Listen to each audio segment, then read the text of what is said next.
News Uncensored. You are now rocking with the best. Make sure that you follow us on social media. Also, share and hit the like button for the best sound in the industry. Go down in the description box and get you a pair of Beats headphones right now. And now for our feature presentation. Name is now Star and Buckwild. You know, we talking about Troy Torain.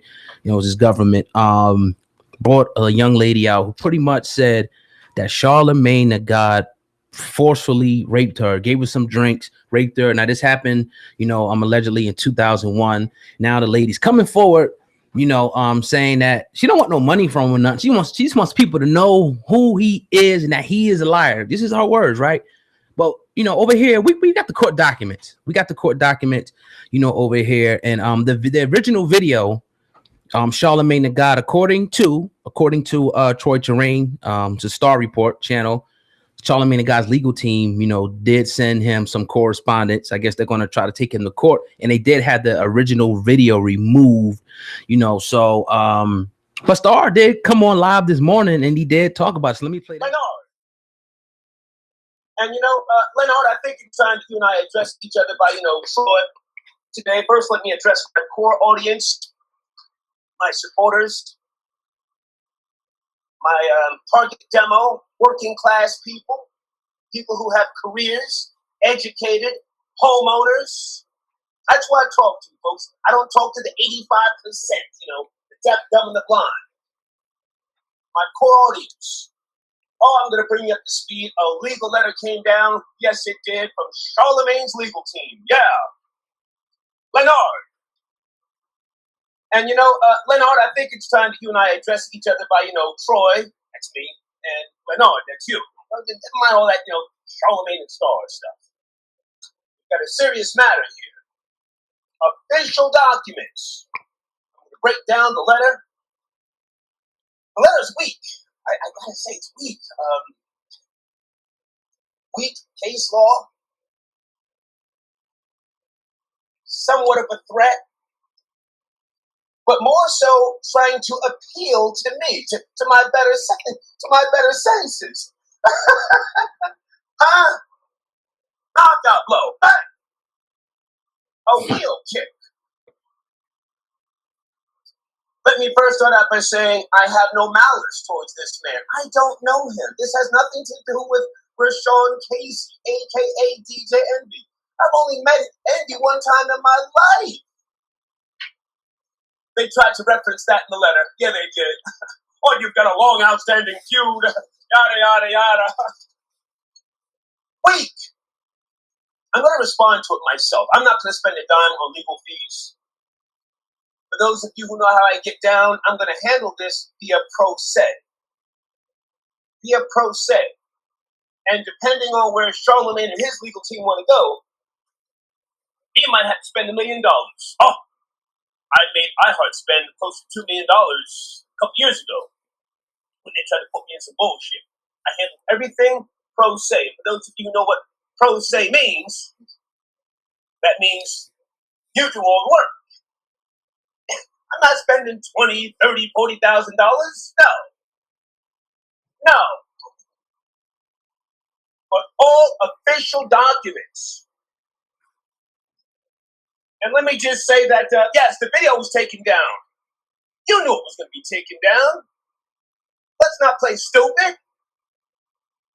A good friend of mine shot me a text right after yesterday morning's show. He said, how long before that video gets taken down, Star? Come on.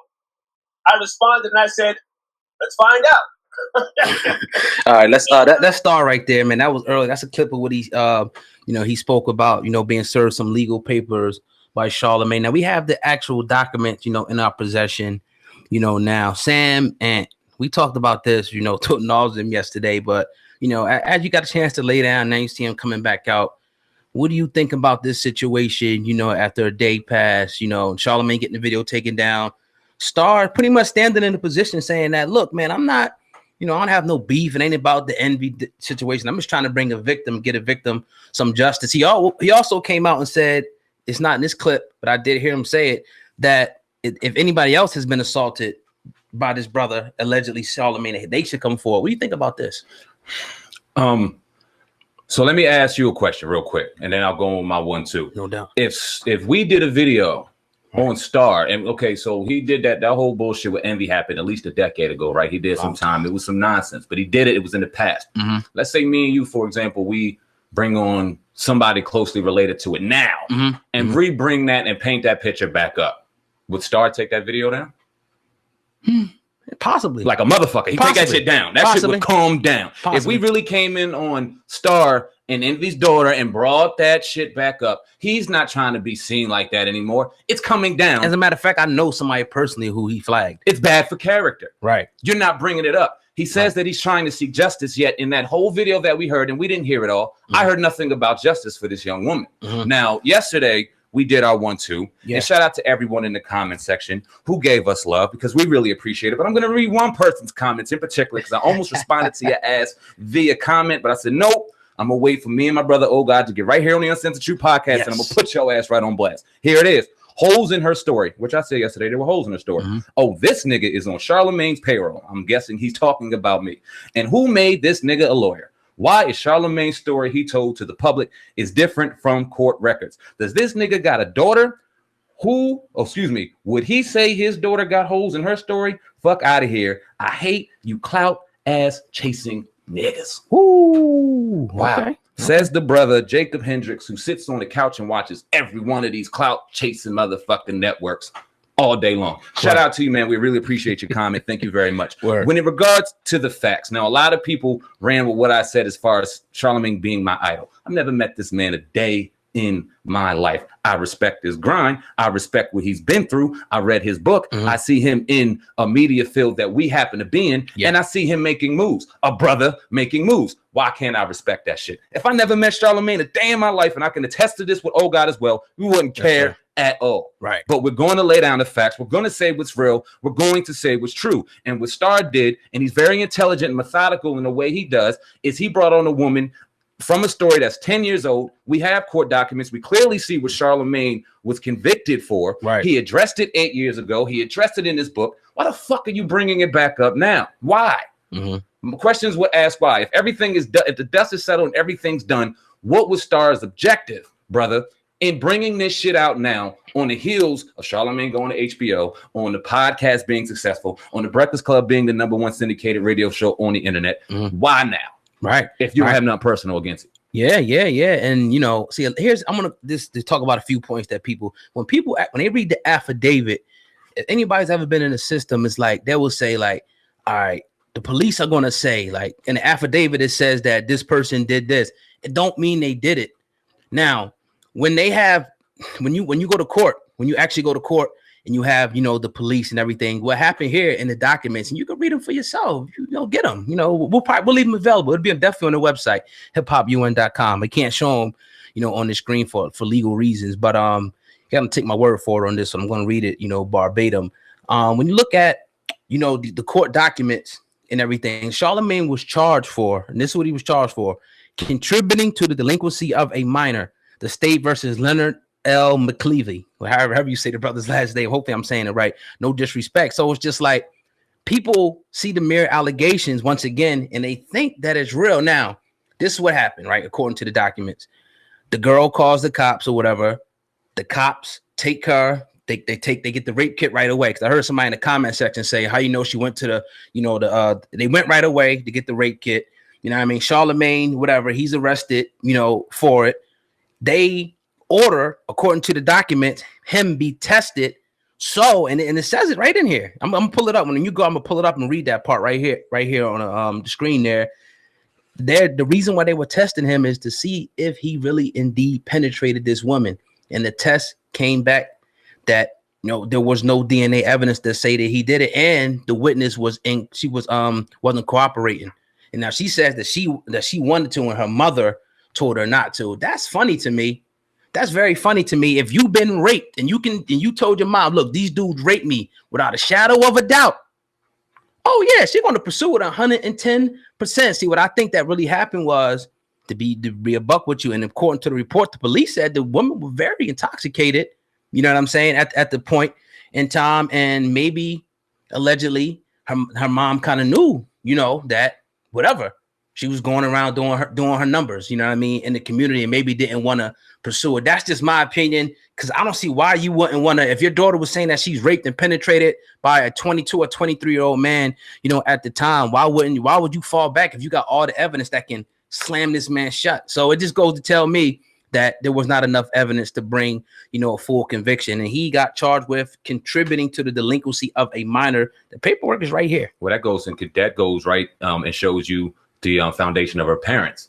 First off, because what's a 15-year-old doing drunk in that party anyway? How is that even allowed? Now, we all know teenagers. Me and you being a teenager once, we get into shit that our parents aren't aware of. But this is really smelling like a situation where them parents weren't strongly involved at the end of the day, and they didn't want the juice. They didn't want the drama. You tell me this: what man who has just raped a woman is going to walk in a police station voluntarily and say, "Yo, my bad. This was my party. I did it." Which one? Now, and this is what pisses me off. And it doesn't piss me off, but it's crazy that people fail to really see the true facts. They see a headline and so gullible, they run with it. But when you hear Charlamagne's side of the story and you read the book and you hear from years and years and years, it matches up with the document. Yeah. It's so consistent. Yeah. He had a party. He threw it for his cousin who was going to Penn State University. His cousin's fucked up. He heard that they fucked up, and he's not saying something, unfortunately, did not happen to this young woman. He's clearly saying he did not do anything to this woman. He went to the police station. He said, listen, it was my alcohol. I bought it. It was this. He tried to take the rap for everything that happened as the leader of that party, but not any stretch of the imagination that he said, I raped a woman, because he didn't. Right. But we all know how the law system works. We all know how this shit works. We talked about it with Corey Miller a couple days ago. Right. They're going to get the highest celebrity, the main person there, and they're going to pin it on him. Charlamagne walked into the police station, took responsibility for what happened in the party, and they threw the rape charge allegation on him. And after further investigation, he was found not guilty. Star fails to not realize this, but he fails to mention that. He keeps clearly trying to paint the picture as though Charlamagne penetrated this woman, raped her, and now he's a pedophile rapist. That's very, very dangerous. You don't do that kind of thing. Right. Especially a star who has been in jail for this shit. Right. And I don't think he would consider himself a rapist, but he said some shit that got himself in trouble, and now he has to be stigmatized as that. And now he's almost doing the same thing a decade later. Let me read. I'm gonna read this part right here. It says, this matter came before the court. It's kind of small, so bear with me. On the motion of Sharon B. Capers, assistant solicitor of the 9th Judicial Circuit, requesting that the defendant Leonard L. McKelvey be ordered to submit a sample of blood deemed necessary for evidentiary purposes with regard to the sexual assault of Jessica Reed on or about June 8th, 2001. So they this is what I was saying before. They gave him the test to find out. That's all I'm saying, to find out whether or not he did what she said that he did. And they found out that he didn't. He didn't get charged with rape. He got charged with contributing to the delinquency of a minor, which means buying them, alcohol when that's supposed to, shit like that. You know what I mean? But it wasn't nothing that was, heavy. So for Star to bring this out, man, I really do question the brother's motive.